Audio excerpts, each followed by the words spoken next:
America, I would say I still live there. In 1999, Reagan had introduced amnesty program. So I was fortunate to work with a lawyer. He's called Kojoa from Asiedu. He lives at Redco. He recruited me and I started working with him. That is the cocaine money. Oh. That is where I made the money. Reagan's amnesty time, I made a lot of money. We did about 2,500 applications. And everybody paid 2,500. Wow. I was doing all the documentation, and my boss, because he's the lawyer, he will go and present the thing in court at the immigration. Yeah. So out of the 25, my boss will get 700, and I will get the rest and use some for documentation. So when we finished, I had made a lot of money. So in politics, it was my boss who introduced me to politics. Till date, none of my relatives is a politician. I think I stand alone. And I got involved, and here we are today. You know. Right. So the credit goes to my boss, lawyer Kojoa from Asiedu. Interesting. Yeah. Right. So coming back to do politics and all, how was it like 1992 and then to 96? Let me tell you, I prefer to be a businessman more than politician, because as a businessman, you get more respect than a politician. Because politician, anybody can attack you and, you know, those things. What happened was that the Reagan's amnesty, when Clinton also came, he introduced U.S. lottery. Yeah. But my office is not too far from here, Zaglo House. Okay.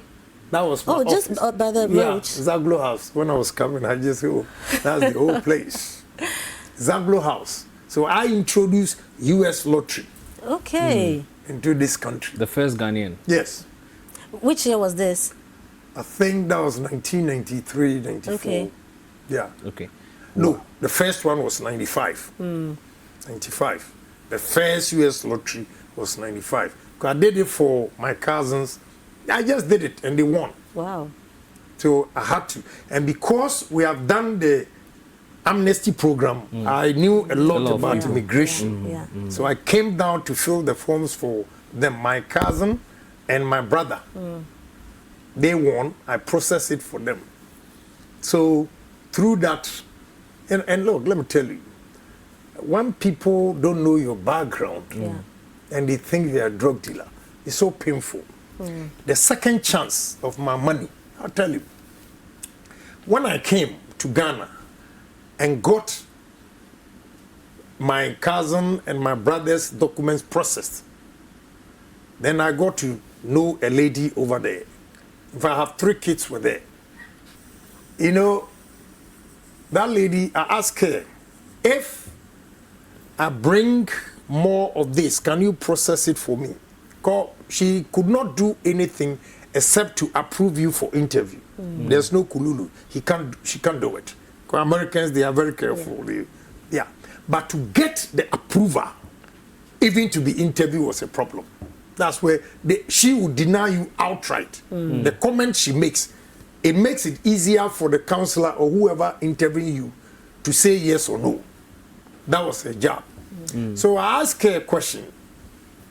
When I started chasing her, I asked her a question. So next time, if I bring more of this, can you process it? She said, yes, I can help you.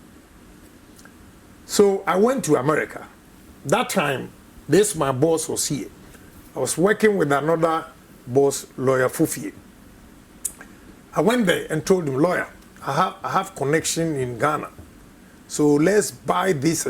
When I went back, after processing my relatives' documents, I went back, and Ghanaians have won a lot of the U.S. lottery, and they didn't know how to process it.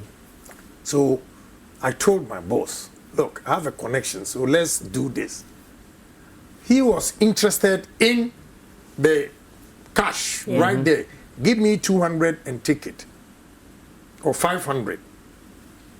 So he will take 500, give whoever wants 200, but I will buy it. So I bought 48,000.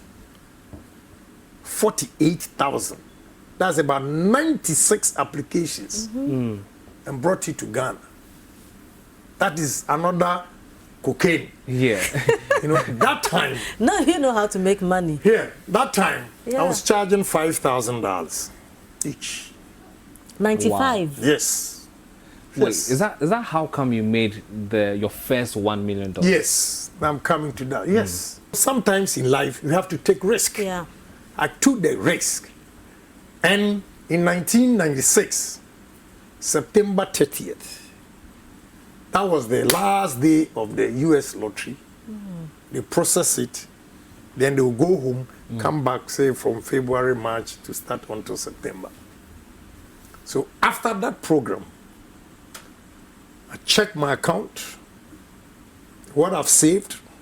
I had $1,145,000 in my account. How did you Net. feel? How did you feel, you know? I feel so good. I called my friends that helped me, and I was staying at Redco, the Okay. bungalow number A5. And I had always said to myself that I'm going to be a millionaire at the age of 40. I didn't know how I was going to make it, but I was working.